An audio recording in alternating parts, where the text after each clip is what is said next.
Hello everyone. So reflecting on week 3, looking at contract law and torts definitely changed how I think about everyday business.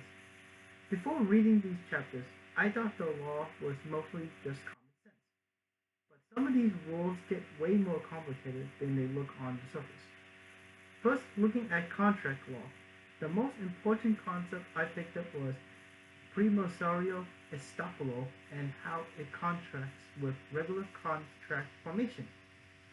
Every day, you assume that if you don't sign a formal contract or you don't iron out a specific deal, you don't owe anyone anything.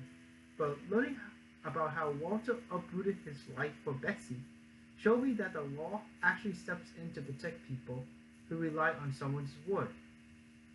What got complicated for me was realizing that even though Betsy didn't make an official common law offer because she was too vague, she's still on the hook for thousands of dollars. An offer has to be super definite with details like pay and job titles, which she didn't give. But the court still looks at fairness. What generally caught me off guard here was the mailbox rule. It blows my mind that the second an offeree hits send on an email or drops an acceptance letter in a mailbox, the contract is alive, and the sender can't call it back, even if they haven't read it yet. For a business I might run someday, this leaves me a huge question. How do you network or casually talk to people about working together without accidentally creating a massive financial liability? This makes me realize that as a business owner, you have to watch your exact words or you can end up facing a reliance lawsuit just to be trying to be helpful.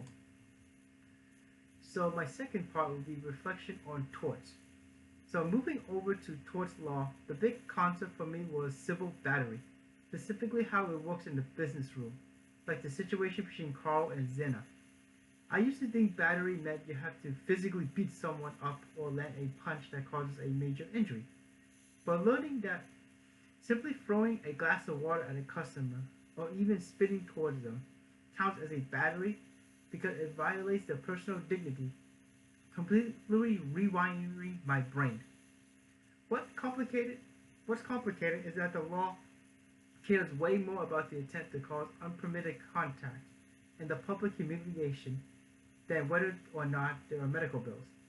Zeta was mad about a restaurant bill, which happens all the time, but the second she let her temper take over and splashed him, she crossed a major legal line. What totally surprised me in this chapter was strict product liability. I didn't realize that if a company makes a dangerous product, it literally does not matter how careful they were or how many safety inspections they did.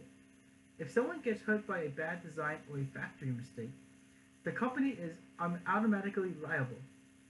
Seeing cases like the McDonald's hot coffee suit or the dentist Quay Herbin mix-up show me that a business cannot just say, well, we tried our best. The question I still have that matters to me is, how do you properly balance keeping employees passionate and driven while letting high-stress situations turn into massive tort lawsuits?